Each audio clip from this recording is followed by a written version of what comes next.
میں نے یہ کلیئر کر دیا کہ یہ جو 20 پوائنٹ جو ٹرمپ صاحب نے جو پبلک کی ہیں یہ ہمارے نہیں ہیں، یہ منوان ہمارے نہیں ہیں۔ کیا چوائسز تھیں؟ 2 چوائسز تھیں۔ یہ میں سعودی وزیر خارجہ کو کوٹ کر رہا ہوں۔ ایک چوائس یہ ہے کہ ہم کہ نہیں، ابھی ہم کنٹینیو کریں گے، اور شاید اسرائیل کو یہ سوٹ کرے گا کہ یہ ابھی چلتا رہے معاملہ، جتنے اور مار سکتے ہیں، جتنے اور خون ریزی ہو سکتی ہے، جتنے اور لوگ نکال سکتے ہیں، یہ کسی ایک کی نہ ہو تو اور بات ہے، پاکستان کی پالیسی ہے ٹو اسٹیٹ سولوشن۔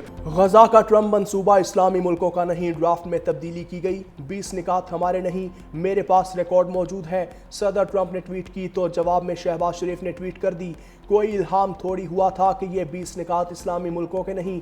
نائب وزیر اعظم اسحاق ڈار کا قومی اسمبلی میں خطاب، بولے سعودی وزیر خارجہ نے کہا ہمارے پاس 2 آپشنز ہیں، یا تو معاہدہ مسترد کر دیں یا انہیں معاہدے پر عمل کرنے دیں۔ کیا ہم نے صرف تماشا دیکھنا ہے؟ بیانات دینے ہیں؟ معاہدہ مسترد کرنا اسرائیل کو جارحیت کی اجازت دینے کے مترادف ہوگا۔ پاکستان کی ریاستی پالیسی تو فلسطین کا 2 ریاستی حل ہی ہے۔ فلسطینی اتھارٹی اور دیگر ممالک کے مذاکرات کے نکات کو خوشائند قرار دیا۔ غزہ میں مکمل جنگ بندی اور تعمیر نو کی ضرورت ہے۔ مسئلہ فلسطین پر پاکستان کی وہی پالیسی ہے جو قائد اعظم کی تھی، اس میں کوئی تبدیلی ہوئی اور نہ ہوگی۔ مزید کہا سعودی عرب کے ساتھ دفاعی معاہدہ بہت اہم ہے، اللہ نے ہمیں حرمین شریفین کے محافظوں میں شامل کیا۔ کئی ممالک نے پاکستان سے معاہدے کی خواہش ظاہر کی ہے، وہ وقت جلد آئے گا جب پاکستان 57 مسلم ممالک کی سربراہی کرے گا۔ ایک نیا نیٹو یا ایسٹرن نیٹو بننے جا رہا ہے۔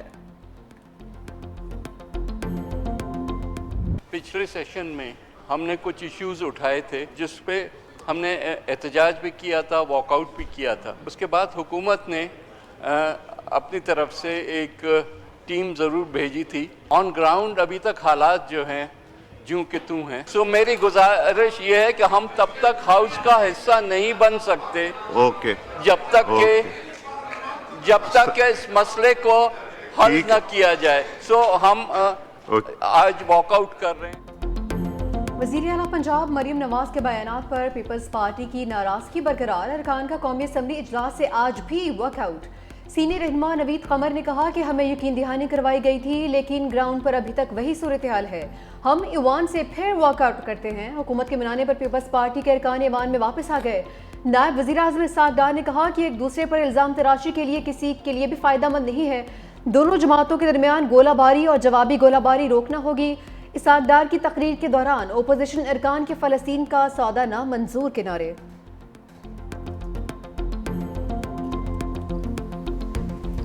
وہ پانی جو میرے پنجاب کے کسان کا حق تھا اس کو سیاست کی نظر کر دیا گیا۔ پنجاب کے عوام مشکل میں ہیں، سیلاب کے اندر پھنسے ہوئے ہیں، اور باہر سے جب کوئی بیٹھ کے پنجاب کے عوام کے اوپر بات کرے گا تو مریم نواز شریف جواب دے گی۔ مریم نواز شریف کیوں معافی مانگے؟ معافی وہ ترجمان مانگے جنہوں نے پنجاب کے عوام پہ آئی ہوئی آفت کے دوران پنجاب کے عوام پر تنقید کی، سیاست کی، اور مریم نواز نے اگر جواب دیا تو اپنے لوگوں کا جو حق ہے اس کے لیے اس نے آواز بلند کی لی، اور اس کے لیے مریم نواز شریف کبھی معافی نہیں مانگے گی۔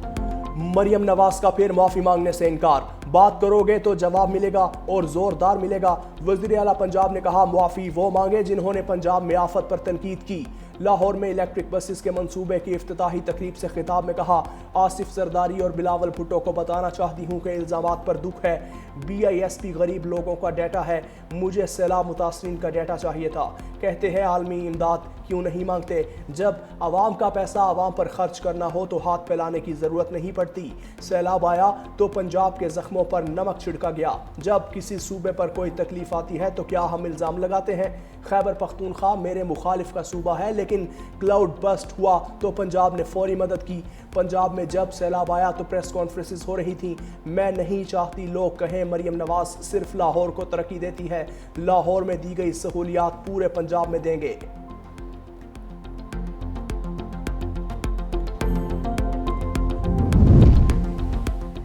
اتحادیوں کا پارا ہائی، ٹھنڈا کرنے کی کوششیں جاری۔ نائب وزیر اعظم اسحاق ڈار اور پیپلز پارٹی میں ایک بار پھر رابطہ۔ ذرائع کے مطابق پیپلز پارٹی کے تحفظات وزیر اعظم کے سامنے رکھنے کی یقین دہانی کروائی گئی۔ امید ہے کہ پیر تک تمام معاملات حل ہو جائیں گے۔ اسحاق ڈار وزیر اعظم سے بات چیت کے بعد پیپلز پارٹی کو پیش رفت سے آگاہ کریں گے۔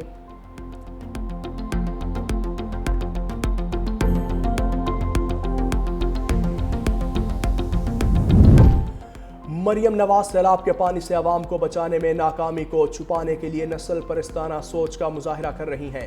پیپلز پارٹی کے مرکزی سیکریٹری اطلاعات ندیم افضل چند کا جوابی وار، کہا عوامی مسائل کی نشاندہی کرنے والوں کو پنجاب دشمن قرار دینے والی مریم نواز پنجاب کا اصل مسئلہ ہے۔ پنجاب کی سینکڑوں کلومیٹر اراضی پانی میں ڈوبی ہوئی ہے اور مریم نواز کی ترجیحات صرف سیلف پروجیکشن اور عوام کی توجہ حقیقی مسائل سے ہٹانا ہے۔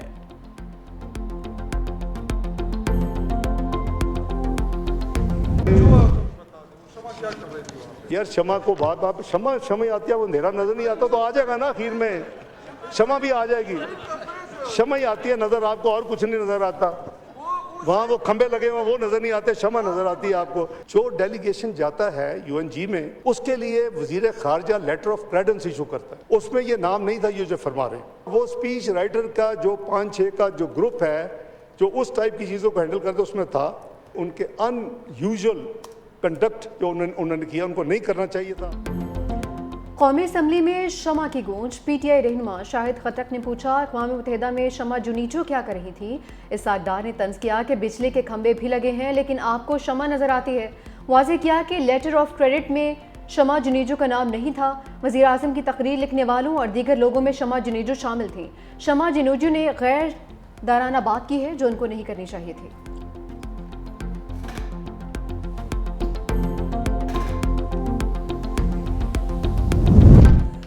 پاکستانی عوام کسی صورت میں اسرائیل کو تسلیم نہیں کرے گی۔ فلسطینی عوام کو پوچھے بغیر کوئی معاہدہ قابل قبول نہیں۔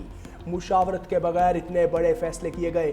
PTI رہنما اسد کیسر کہتے ہیں آپ معاہدہ کرتے ہیں لیکن فلسطین کے عوام سے نہیں پوچھتے۔ صدر ٹرمپ کے 20 نکات ابھی نہیں آئے تھے کہ ٹویٹ کر دیا کیا سعودی عرب کے ساتھ معاہدے میں پارلیمنٹ سے پوچھا؟ شمع جنیجو کے ماضی کے بیانات سے شکوک و شبہات جنم لیتے ہیں۔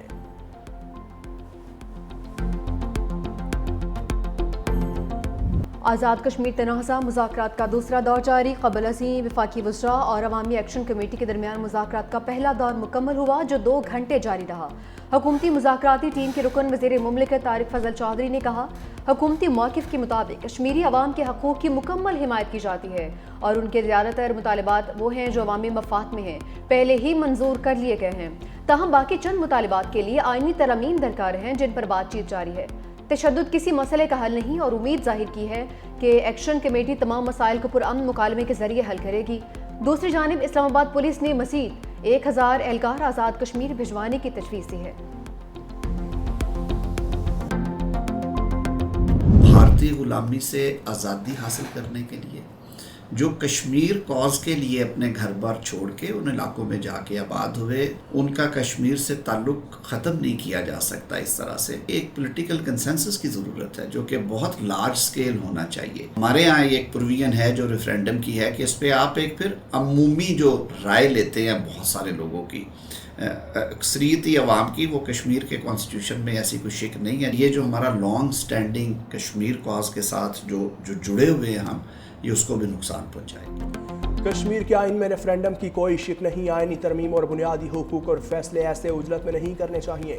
وزیر قانون اعظم نذیر تارڑ نے کہا کہ ہمیں آئینی اور قانونی نکات پر سوچ سمجھ کر بات کرنی اور حل تلاش کرنا چاہیے۔ آزاد کشمیر کی 12 نشستوں کے حلقوں کے تمام ووٹرز کشمیر سے تعلق رکھتے ہیں۔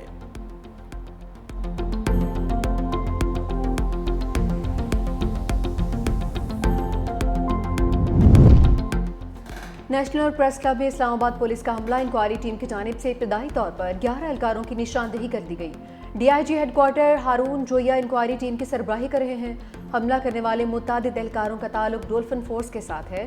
واقعے کے دوران پریس کلب کے باہر تعینات 3 SHOs کا بھی ڈیوٹی سے غائب ہونے کا انکشاف۔ وفاقی پولیس کی جانب سے ملوث اہلکاروں کے خلاف سخت کارروائی کا عندیہ۔